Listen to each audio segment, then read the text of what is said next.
આનંદીબેન, 15 વર્ષ પહેલા આપ આ સ્થાન ઉપર જે શિબિર હતું એમાં આપ આવ્યા હતા. આજે 15 વર્ષ પછી આપ આવ્યા છો. આપની લાગણી, આપનો ભાવ. 2000ની સાલમાં શાયદ આ જ જગા ઉપર દાસ્તાન ફાર્મમાં સંઘનો શિબિરનું આયોજન થયું હતું. ત્યારે પણ અમે એક સામાન્ય કાર્યકર્તા હતા ભારતીય જનતા પાર્ટીને. ત્યારે અમે બધા અહીં જોવા માટે આવ્યા હતા, મળવા માટે આવ્યા હતા. આજે ખૂબ મોટા પાયા ઉપર આખું શિબિરનું આયોજન થયું છે. અનેક પ્રકારના નાના નાના ડોમ ને વગેરે બનાવ્યું છે. પરંતુ જે મટીરિયલ વાપર્યું છે એકદમ સાદું ને વાપર્યું છે. કોઈ આમ ઝાકળ જમાળ જેને કહીએ એવું નથી, પણ સાદું ને સિમ્પલ છે.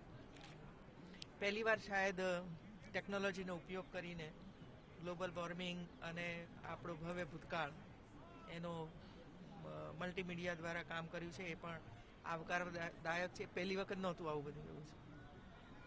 બીજું, કેકા શાસ્ત્રીના નામથી આ બધું જોડાયેલું છે અને જે રીતે કેકા શાસ્ત્રી જે કામ કર્યું છે એને પણ આ બધાએ જે એમના દ્વારા નિર્મિત થયેલા જે પ્રસંગો છે એ પ્રસંગોનું પણ અહીં નિરૂપણ કર્યું છે. એ પણ એક સુંદર છે.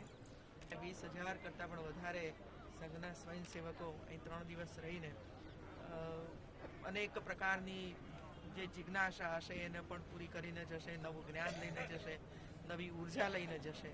મેં જે દ્રશ્ય ગ્લોબલ વોર્મિંગમાં જોયું અને એને કારણે મનમાં અનેક પ્રશ્નો ઉદ્ભવે છે કે આજે આપણે આપણી સુવિધાઓ માટે, આપણા મોજશોખ માટે ટેકનોલોજીનો પણ ઉપયોગ કરીએ છીએ અને જે કુદરતી સંપત્તિ આપણી પાસે છે એનો કેવો દુરુપયોગ કરી રહ્યા છીએ.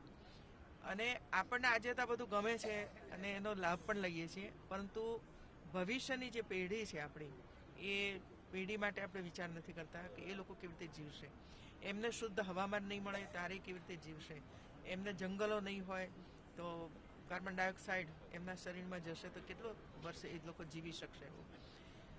મતલબ એ થયો કે આપણે પણ ઓછા સાધનોથી ચલાવતા શીખવું પડશે, ઓછું પાણી વાપરવું પડશે, એટલે જરૂર પૂરતું પાણી વાપરવું પડશે. અને આપણે આપણા બાળકોને પણ બધું શીખવવું પડશે કે જેથી કરીને એક પેઢીથી બીજી પેઢીએ આ બધા સંસ્કાર જાય. નહીંતર તો આજે આપણે જે મળ્યું છે એનો એટલો બધો અપ્રમાણસર ઉપયોગ કરી રહ્યા છીએ.